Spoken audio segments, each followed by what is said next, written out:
So when we're taking a look at your exercise program and we're trying to figure out, okay, what are we going to do more of now, what do we do less of, which ones are on the yes list, the no list, because depending on the mechanical sensitivities of your exam, injury history, recurrence rate, things like that, one of those things we can deduce from a lot of those things and kind of tie over to be like, well, what's going to be kind of like a safe exercise to do? We can get a lot of volume in on that, get a lot of work.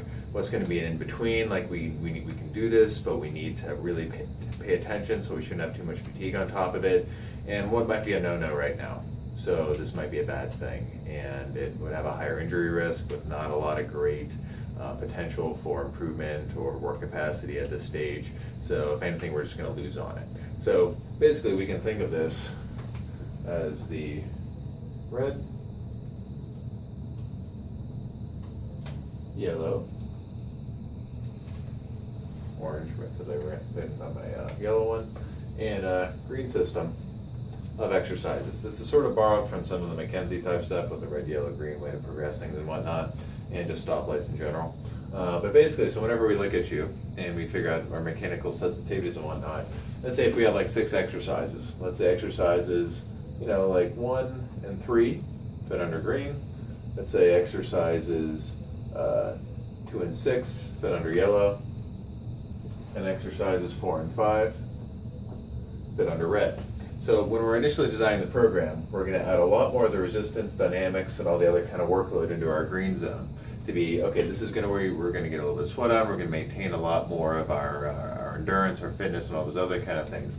These will typically be lower joint load, very low risk of form deviation, very low risk of re-injury or additional injury or developing any compensation pattern. So it's going to be more the bread and butter in the meantime, just to feel like we're getting some work done and make sure we don't lose any fitness.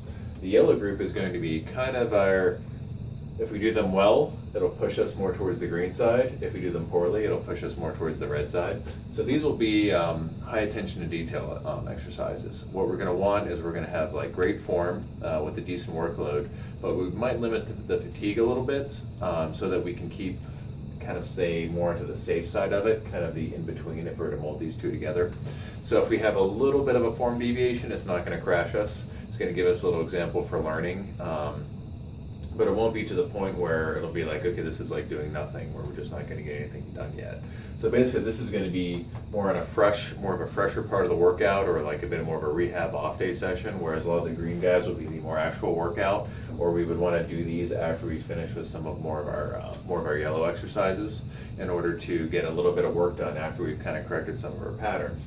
So whereas the red exercises would be the not today, maybe later. And this is, and kind of the yellow and the red exercises turn into more of our outcome measures, because whenever we put something in this category, it's not like we can never do this exercise ever again. We want to retest this as our orthopedic and our neurological and our mechanical exams improve to see, can we start shifting these guys over as the mechanical tolerances go down, as the neural tension sides go down, as inflammation goes down, as load goes up, so we can shift everything eventually over toward green, because that would be our eventual goal. But right now, this would be, for example, would be, okay, if someone comes in with a really bad sciatic episode or something like that, and we have a lot of neural tension going on, right now, we might not go into like a really deep single leg deadlift or Romanian deadlift, because if it puts too much tension on it, we can't adjust that with some of the knee flexion angles and things like that. It's just going to string the nerve along and irritate it in the meantime. This might be some plyometric stuff early on. If we can't handle some of our lower level and some of our balance type things, poor tripod, all those other kind of guys, we're going to say, well, if we do this, well, we might get a workout, but we're probably just going to piss it off and cause some problems. So as we were to increase some of our lower load, get into some of our intermediates, and those guys shift over, we can then start to retry those later on to see, okay, this hurt before, this is like a little bit of a gauge for us. So if we try that later on, can we actually get like a pain-free response or improvement of form? So now we can start shifting these guys into our yellow zone to start working with a little bit of fatigue, kind of play with a little bit when we're fresh, and as it gets better, kind of shift it over to green. So basically, to summarize, when we first take a look at you, we'll give you kind of the green light on some, we'll give you the yellow light on the others. We'll park a couple in red, but unless it's something that is like really bad for that condition, or something that might just not be a good exercise anyways, because there are some things in the world of YouTube and the internet that are just like, either bodies aren't designed to do that, or maybe because of the way your hip socket is shaped, or the way your shoulder is shaped, or some other congenital issue, that might just not be a smart thing to do several thousand times a week or month over the rest of your life.